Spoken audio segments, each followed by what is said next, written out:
24입니다. 다 같이 하나님 말씀 보시겠습니다. 하나님 말씀 에베소서입니다.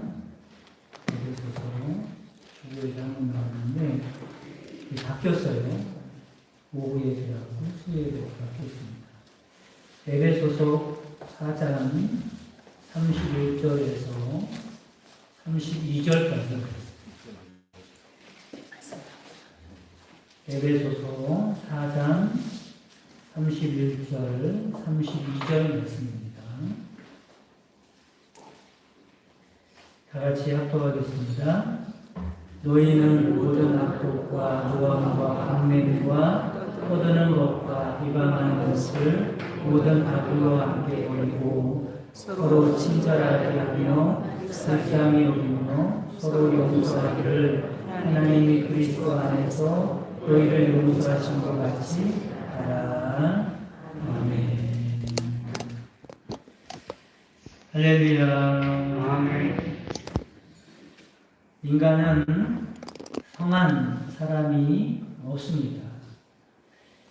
사람에게 의인이 없듯이 또한 건강면에서도 성한 사람이 없다라고 하는 거죠. 나에게 아무런 병이 없다고 말할지 모르지만 자기도 모르는 병이 있습니다. 병원에 가서 진찰을 해도 의사가 알아내지 못하는 병이 있죠. 사진을 찍고 CT를 촬영해도 나타나지 않는 병이 있습니다. 그 병이 뭐냐면 마음의 병이죠. 사람의 병은 육신의 병만 있는 게 아닙니다. 정신적인 병도 있을 수 있고 영혼의 병도 있습니다. 육신적인 병은 그나마 어때요? 겉으로 나타나죠. 증상이 잘 나타나기 때문에 육신적인 병은 치료할 수 있고 수술하면 고칠 수 있습니다. 그러나 마음속에 숨어있는 내적인 병은 찾아내기도 어렵고 고치기도 어려운 거죠.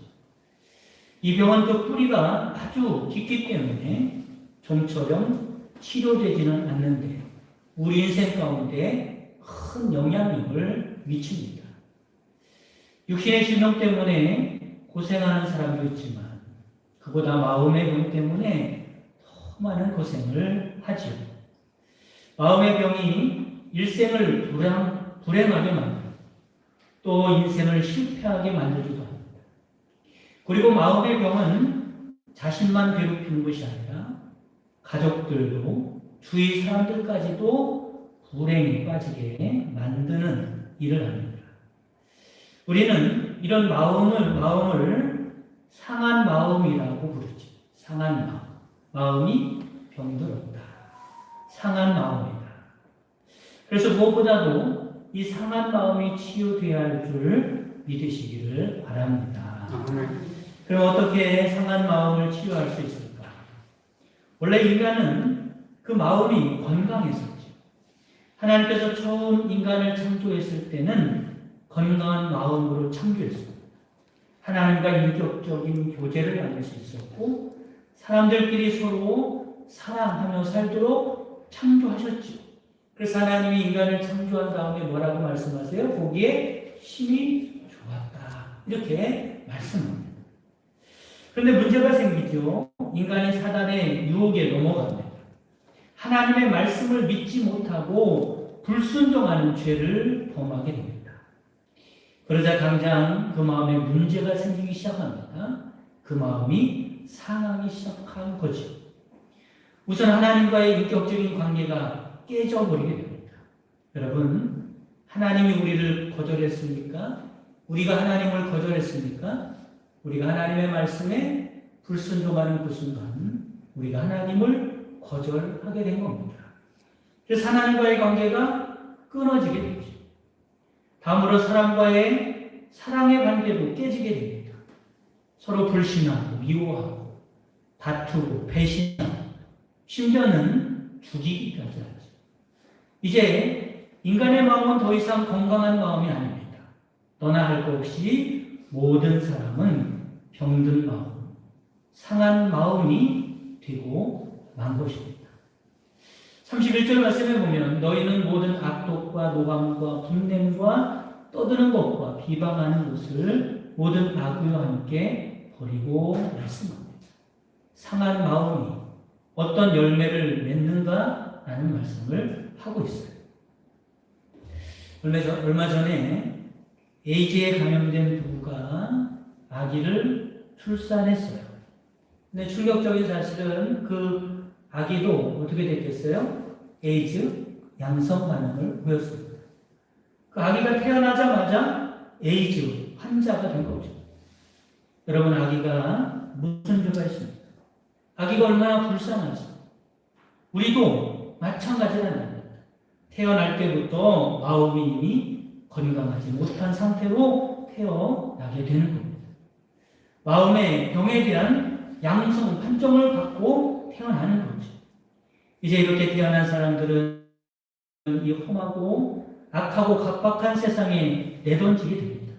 그리고 가정에서, 또 학교에서, 직장에서, 그리고 심지어는 교회에서도 서로 사람들끼리 부대끼면서 살아가게 됩니다.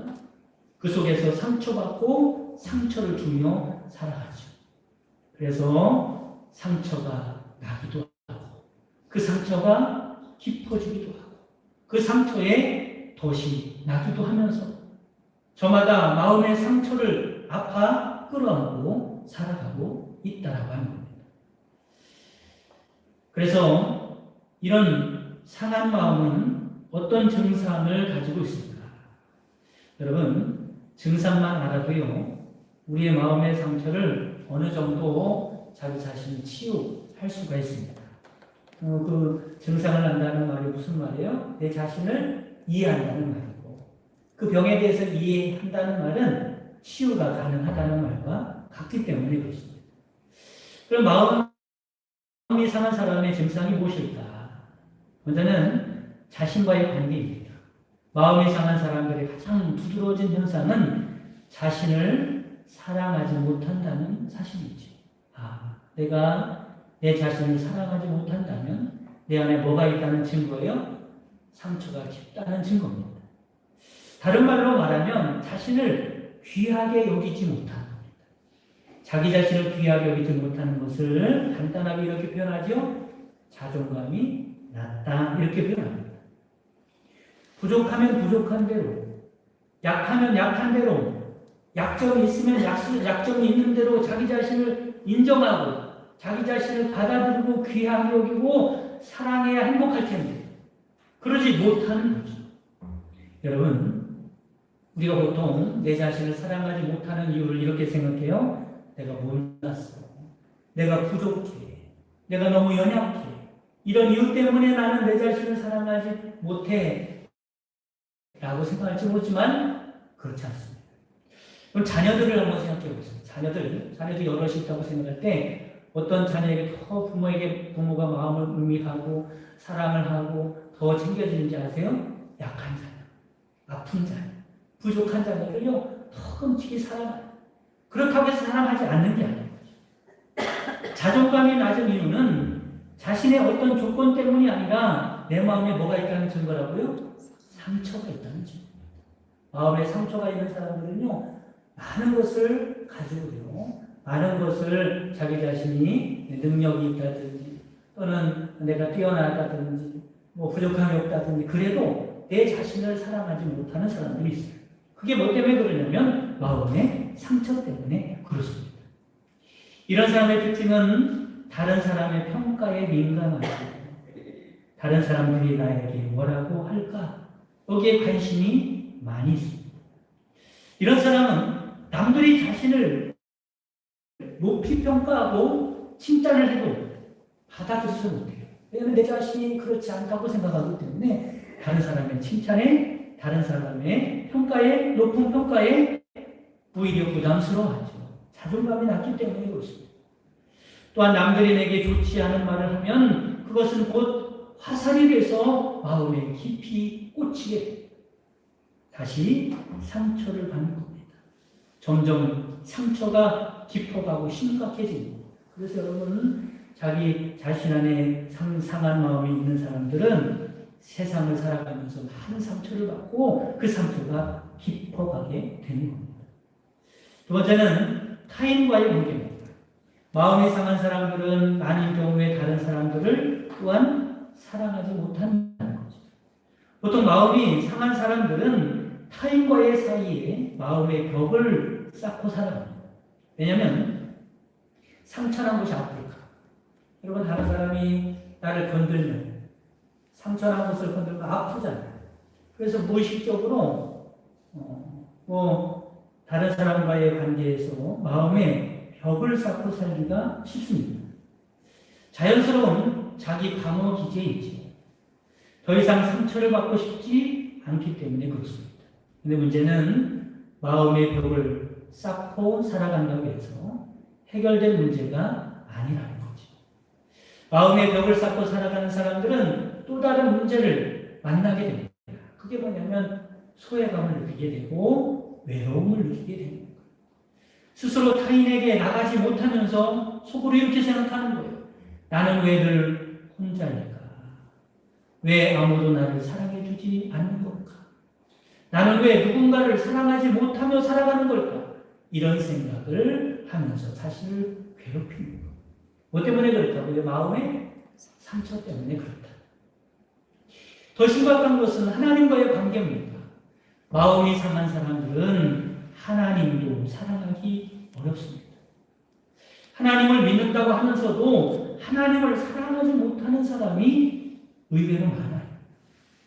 하나님에 대한 많은 말을 하지만 마음속 깊은 곳에 하나님에 대한 뜨거운 사랑을 고백하지 못하는 경우가 있습니다. 어떤 경우에는 하나님이 멀리 느껴지지요. 늘 하나님 앞에서 자기 자신은 주인공이 아니라 조연이나 엑스트라 정도로밖에 여겨지지 않습니다. 또 어떤 경우는 하나님께 대해서 섭섭한 마음이 들 때도 많아요. 나름대로 하나님께 열심히 한다고 하는데 하나님은 왜 나를 사랑해 주지 않는가? 이것은 하나님의 문제가 아닙니다. 누구의 문제라고요? 내 문제죠. 내 마음의 상처의 문제입니다. 그럼 여러분, 하나님께 문제가 있다고 자꾸 그러지 마시고 여러분이 하나님 앞에서 바로 내 마음을 세우시기를 바랍니다. 여러분, 그렇습니다. 이렇게 상한 마음은 때로는 내 자신과의 관계 속에서 또는 타인과의 관계 속에서 하나님과의 관계 속에서 그 증상이 나타나게 되는 겁니다. 분명한 것은 이런 증상이 우리를 고통스럽게 한다는 것이죠. 다음으로, 그러면 이런 상한 마음은 어떻게 치유할 수 있을까? 어떻게 하면 다시 건강한 마음을 되찾을 수 있을까라고 하는 겁니다. 첫 번째는 우리의 상한 마음을 하나님께 맡기는 여러분 되시기를 간절히 바랍니다. 아멘. 어떤 국수집에 젊은 부인이 두 아이의 손을 잡고 들어왔어요. 그리고 세 사람이 테이블에 앉더니 그 부인이요, 국수를 한 그릇만 시키는 겁니다. 여러분 생각해 보세요. 세 명이 국수집에 왔는데 한 그릇만 시키는 거예요. 뻔하죠. 그래서 서빙을 하던 여주인이 금방 눈치를 채고 주방에 있는 남편에게 눈치를 보내는 거예요. 알지. 남편은 조금 큰 그릇에 국수를 듬뿍 담아서 따뜻한 국물을 부어서 내게 드렸습니다. 세 사람은 국수 한 그릇을 받아들고 한참을 기다리는 거예요. 왜 기다렸어요? 퉁퉁 부를 때까지 기다리는 거예요. 그 후에야 셋이서 국수 한 그릇을 맛있게 비우고 떠났습니다. 일주일 후에 이 국수집에 또다시 새 모자가 나타났어요. 그러고는 다시 국수 한 그릇을 시키는 겁니다. 여주인이 이들을 금방 알아보고는 이번에는 남편에게 국수 세 그릇을 말아달라고 말을 하는 겁니다. 그런데 남편은 지난번보다도 조금 더 큰 그릇에 눈치채지 못하게 국수를 더 많이 넣어서 따끈한 국물을 담아냈습니다. 세 사람은 다시 한참을 기다린 후에 국수를 한 그릇 다 비우고 떠났죠. 그날 밤 아내가 남편에게 소리를 지릅니다. 당신은 사람이 왜 그렇게 야박하냐 말이야. 그깟 국수 3그릇이 얼마나 한다고. 3그릇으로 불쌍한 사람 배불리 먹여드리면 얼마나 좋냐. 고작 1그릇을 내냐고 그러면서 막 뭐라 그러나. 그때 남편이 조용히 말을 합니다. 이렇게 말을 하죠. 이 사람아, 국수 3그릇에 고기를 채울 수 있을지는 모르지만 그보다 마음을 다치게 하면 안 되는 거야. 국수 몇 그릇을 배려하기보다도 그 마음을 보듬는 배려가 더 중요한 거야 라고 말을 하더랍니다. 여러분, 그렇습니다. 마음을 보듬는 일은 참으로 어려운 일이에요. 사람의 방법으로 하기는 참으로 어려운 일입니다. 사람들은 마음을 고치기보다도 마음을 오히려 다치게 하는 경우가 더 많죠. 그래서 사람에게 우리의 마음을 맡기기가 쉽지 않습니다. 누구에게 마음을 터놓기가 그렇게 쉬운 것이 아니죠. 왜냐하면 상처로 돌아올 수가 있기 때문에 그래요. 그러나 우리 주님은 우리의 마음을 고치시는 분임을 믿으시기를 바랍니다. 아멘. 우리의 마음을 잘 아십니다. 우리에게 뭐가 필요한지 잘 아십니다. 가장 좋은 방법도 하나님이 알고 계십니다. 사랑하는 성도 여러분, 그 상한 마음을 가지고 혼자 괴로워하지 마시고 감추거나 피하려고 하지 마시고 그 아픈 마음을 가지고 주님 앞에 나오시기를 바랍니다. 아멘. 그 상한 마음을 하나님 앞에 다 열어드리시기 바랍니다. 여러분, 의사 앞에 가가지고요, 내 상처를 보여드리기를 부끄러워하면은 그 상처를 치유받지 못합니다. 하나님 앞에 여러분의 상처받은 모든 마음을 다 열어드리시기 바랍니다. 그러면 주님께서 치유를 시작하시고 어루만지시고 싸매시는 역사가 있을 줄 믿으시기를 바랍니다. 아멘. 무엇으로 그렇게 하실까요? 하나님의 사랑과 은혜로 그렇게 하십니다. 아멘. 여러분, 하나님의 사랑은 위대합니다. 아멘. 세상에 있는 사랑이 아닙니다. 하나님보다 나를 더 사랑하시는 분이 없는데 내가 상처받은 마음을 가지고 하나님 앞에 나오면 하나님의 그 놀라운 사랑으로 우리를 치유하기 충분하다는 사실을 깨달으시기를 간절히 바랍니다. 아멘. 두 번째는 말씀에 순종하며 살아가시기 바랍니다. 하나님께서 우리의 상한 마음을 치유하실 때 독특한 방법을 사용하십니다. 그게 뭐냐면 다른 사람의 마음의 상처를 치유하면서 치유되도록 만드시죠. 마음의 상처를 치유하는 가장 좋은 방법이 뭐냐면 용서하는 겁니다. 용납하는 거죠. 그러면 어떻게 용서하고 용납할 수 있을까요? 이 32절 말씀에 이렇게 말씀합니다. 서로 친절하게 하며 불쌍히 여기며 서로 용서하기를 하나님이 그리스도 안에서 너희를 용서하신 것 같이 하라 말씀합니다. 여기서 말씀하시는 친절과 불쌍히 여기는 것은 용서하기 위한 전 단계 과정입니다. 그래서 먼저 서로 친절히 대하라 이렇게 말씀합니다. 용서하기 위해서는 우선 1차적으로 친절히 대하는 것이 필요합니다. 그런데 여기서 사용된 친절이라는 말을 헬라어로 찾아봤더니 독특합니다. 크레스토스라고 하죠. 크레스토스 많이 들어본 말 아닙니까? 그리스토스라고 하는 말은 똑같습니다. 오늘 초대교회 생활 양식을 증언하는 문서에 보면 초대교회에서는 그리스도인들이라고 하는 말을 다른 말로 크레스토스라고 했다고 합니다. 크레스토스라고 하는 말이 무슨 말이라고요? 친절한 사람이랍니다. 그리스도인들을 보면서 저 사람들은 친절한 사람이라. 여러분, 하나님의 사랑을 받은 사람들은요 친절합니다. 왜냐하면 하나님의 사랑과 은혜로 충만하기 때문에 그렇죠. 그 친절이 다른 사람들의 마음의 상처를 치유하는 첫 번째 단계임을 깨달으시기를 바랍니다. 두 번째, 서로 불쌍히 여겨야 한다라고 말씀하죠.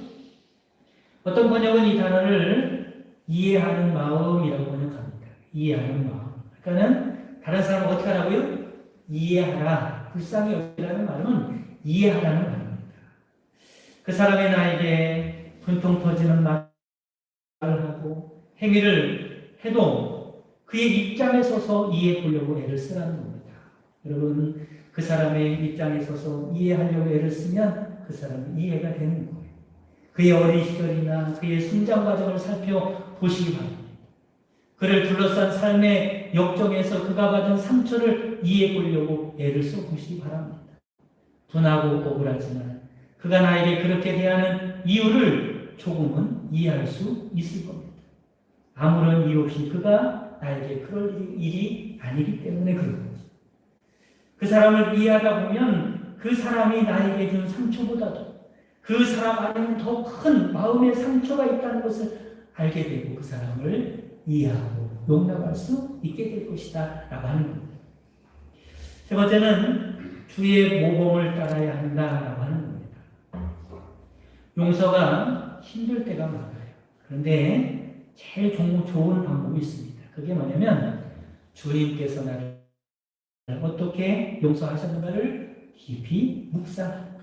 주님께서 나 같은 사람을 어떻게 사랑하셨는가를 깊이 묵상하는 것. 그것이 바로 본문이 제시하는 방법이죠. 32절 하반절에 뭐라고 말씀하세요? 서로 용서하기를 하나님이 그리스도 안에서 너희를 용서하신 것 같이 하라. 너희들 어떻게 용서받았는지 생각하라. 너희들 어떻게 사랑받았는지 생각하라. 5장 1절에는 이런 말씀이 있어요. 너희는 하나님을 본받는 자가 되라. 여러분, 그렇습니다. 우리가 용서할 때 우리는 하나님을 본받는 자가 되는 줄 믿으시기를 바랍니다. 아멘. 윌리엄 아더라는 사람은 이런 유명한 말을 했어요. 우리가 복수할 때는 우리는 짐승 같다. 우리가 누군가를 판단할 때는 우리는 인간 같다.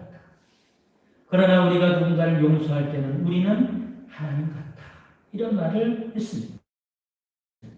하나님은 우리의 허물과 죄를 아시고 보시면서도 다 알고 계시면서도 예수님을 통해서 우리의 죄를 대신 담당하게 하셨습니다. 왜 그러셨어요? 우리를 용납하시고 용서하기 위해서 그랬습니다. 그렇다면 무엇이 우리를 용서하도록 만들었을까? 그것은 말할 것도 없이 우리를 향하신 하나님의 놀라운 사랑 때문에 그렇습니다. 사랑은 허다한 죄를 덮는다고 말씀하죠. 우리도 이웃을 볼 때 이런 하나님의 시각으로 볼 줄 알아야 한다는 것을 깨달으시기를 바랍니다. 나를 볼 때 하나님이 나에게 사랑을 베풀어 주셨으면 좋겠다. 하나님이 나에게 은혜를 베풀어 주셨으면 좋겠다. 하나님 나를 용서해 주셨으면 좋겠다. 이렇게 생각하듯이 이웃을 볼 때도 내 눈으로 보기보다도 하나님의 시각으로 이웃을 보고 용서하며 살아가는 자가 되라는 겁니다. 내가 하나님께 사랑받는 존재이듯이, 그래서 허다한 죄를 용서받았듯이 내 이웃도 하나님께 그토록 사랑받는 존재라는 사실을 깨달아야 돼요. 하나님은 나만 사랑하시는 것이 아닙니다. 내 이웃을 그렇게 사랑하시는 분이 하나님이십니다. 그래서 나를 위해서도 예수님께서 십자가에 달려 돌아가셨지만 내 이웃을 위해서도 예수님께서 십자가에 달려 돌아가신 겁니다. 여러분, 하나님의 그런 마음을 가지고 그런 시각을 가지고 이웃을 바라볼 수 있는 여러분 되시기를 간절히 바랍니다. 사랑하는 성도 여러분, 우리의 마음의 상처를 치유받을 때 행복할 수 있습니다. 우리의 마음의 상처는 세상이 치유해 주는 것이 아니라 하나님만이 치유할 수 있습니다. 하나님 앞에 나와서 나의 마음의 상처를 다 드러내놓고 하나님의 사랑과 은혜로 말미암아 치유받는 여러분 되시기를 주님의 이름으로 축복합니다. 그리고 용서를 통해서 내 이웃의 마음의 상처를 치유할 때 나의 마음의 상처도 치유된다는 사실을 깨달으시고 바라기는 마음의 상처를 치유받고 행복하고 건강한 삶을 살아가는 여러분 되시기를 주님의 이름으로 축원합니다. 주님의 말씀으로 예배를 마치겠습니다. 하늘에 계신 우리 아버지여, 이름이 거룩히 여김을 받으시오며 나라의 마옵시며 뜻이 하늘에서 이룬 것 같이 땅에서 이루어지이다. 오늘날 우리에게 일용할 양식을 주옵시고 우리가 우리에게 죄진 자를 사하여 준 것 같이 우리 죄를 사하여 주옵시고 우리를 시험에 들게 하지 마옵시고 다만 악에서 구하옵소서. 이 나라와 권사와 영광이 아버지께 영원히 싸우나이다. 아멘.